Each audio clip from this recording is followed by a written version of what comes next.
Tonight on KGW News, where a trespassing call took a sudden turn. Stop fighting!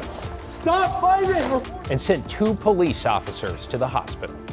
Plus, what dashed a developer's dream to turn this abandoned building into a nightclub? Just resistance, resistance, resistance. It's like they're anti-business. Then, how the president's plans for this massive arch over D.C. now apparently include a Portland business. And later, where is that coming from? How strange sounds on a horseback ride revealed hidden speakers and one man's message.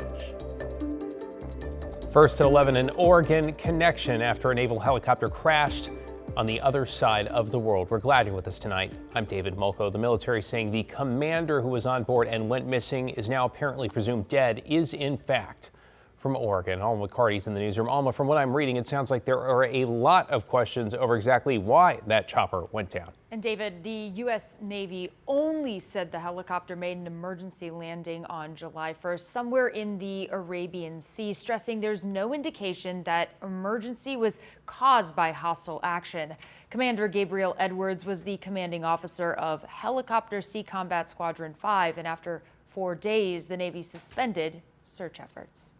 Remembered as a husband, father, friend, and fearless leader, the U.S. Navy identified Commander Gabriel Edwards as the sailor missing after a helicopter made an emergency landing in the Arabian Sea. Edwards, from Oakland, Oregon in Douglas County, was the commanding officer of Helicopter Sea Combat Squadron 5 aboard the USS George H.W. Bush aircraft carrier. On July 1st, 3 of the 4 crew members on board Edwards' helicopter were recovered and are listed as stable. But after 102 hours of searching across 14,000 square miles, the Navy said they suspended search and rescue operations on Sunday. Edwards' wife, Rebecca, sharing in part, "We are profoundly grateful to every sailor, aviator, and airman who devoted countless hours, extraordinary skill, and unwavering determination in the effort to bring Gabe home. We find comfort in knowing that Gabe lived a life of extraordinary purpose, devoted to his country, his squadron, and above all, the family he loved so completely." Oregon Senator Ron Wyden writing, "I know I join with many here in Oregon and all over America honoring Navy Commander Gabriel Edwards' service to our country and thinking of his wife and 2 children. This Oregon hero will not be forgotten." According to the acting Secretary of the Navy, Edwards was posthumously promoted to the rank of captain. Again, the Navy said there is no indication the incident was caused by hostile fire, and the cause is under investigation. David? Thanks, Alma. Appreciate your reporting there.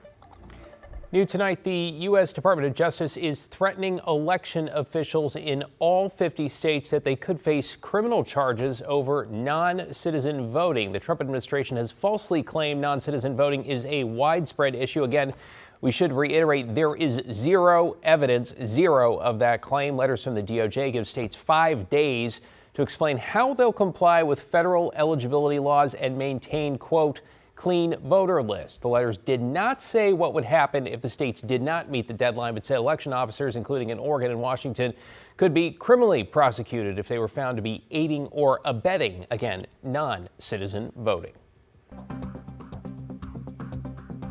To get you caught up on tonight's other headlines now, the Marion County Sheriff's Office is asking for help finding this missing camper, 68-year-old John Nelson. A family friend reporting him overdue after he went camping in the Mount Jefferson Wilderness near Russell Lake. Now, Nelson was last seen wearing a light blue jacket, jeans, and had a light blue day pack. Search crews are on the ground, and deputies want to hear from anyone who may have seen him. In Northeast Portland, 2 police officers were hurt while arresting someone early this morning. Body cam video showing the officers begin to put the trespassing suspect in handcuffs. Then, police say he fought back. The scuffle near Northeast MLK and Mason Street just before 2 lasted about a minute before officers got that suspect under control. 2 officers went to the hospital for treatment, though the Bureau is not saying how badly they were hurt. The suspect was arrested for assaulting public safety officers, among other counts. And a heads up for Max riders. A major project is about to get underway at the Tillicum crossing. Crews will be making improvements to the parts of the bridge deck Thursday through Sunday, like deep cleaning the tracks and removing debris. It'll disrupt Max Orange Line service with shuttle buses connecting Portland State to Southeast. Officials say there may also be times when that bridge is closed to cyclists and pedestrians. We're taking a live look over downtown Portland now, where we saw a bit of a cool down on this Tuesday. Feeling good in the 80s. Nothing better than a little northwest summer. And Matt, looks like a great one for the rest of the week, too. Going to be a great week and weekend as well. And there is no rain in the forecast for several days to come, probably 10 days at least. Right now in Vancouver, clear sky throughout the region, 64 degrees right now, and the winds are light. That 64 degrees is cooler than it was at this time last night by 5, 6, 7 degrees, depending on your exact location. So yeah, we saw a nice little surge of that cooler coastal air coming to the valleys last night. Early this morning cooled us down. Eastern Oregon, quite a bit warmer than this time yesterday because they had a warmer day because they had less cloud cover to start off the day, but they had thunderstorms in the afternoon. Now, a very interesting time lapse from our Timberline sky cam. Just some high clouds, scattered clouds moving on through against that cobalt blue sky.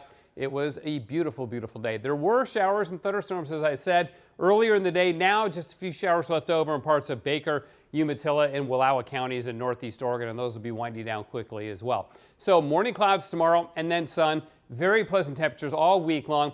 Gets warmer next week. The question is how warm. We'll show you that, and we'll have the latest on Super Typhoon Bobby out in the Western Pacific. It's a big one. David? Like that we're sticking with pleasant for now. Thanks, Matt. New tonight, the Hillsboro City Council voted to censure one of their own, Councilor Christian Salgado. This stems from a meeting last month where things boiled over between Salgado and other city leaders in the community. You might remember he used a cell phone to film a person in the audience who was criticizing him. He's also accused of blowing a kiss at a community member, and not in a nice way. This is during a contentious discussion over data centers tonight. Salgado says he disagrees with accusations that he was taunting members of the public, though he did apologize for his role in escalating an already difficult meeting. The censure means Salgado is also removed from committee assignments. His stipend is cut in half, and he'll have to attend all future meetings virtually.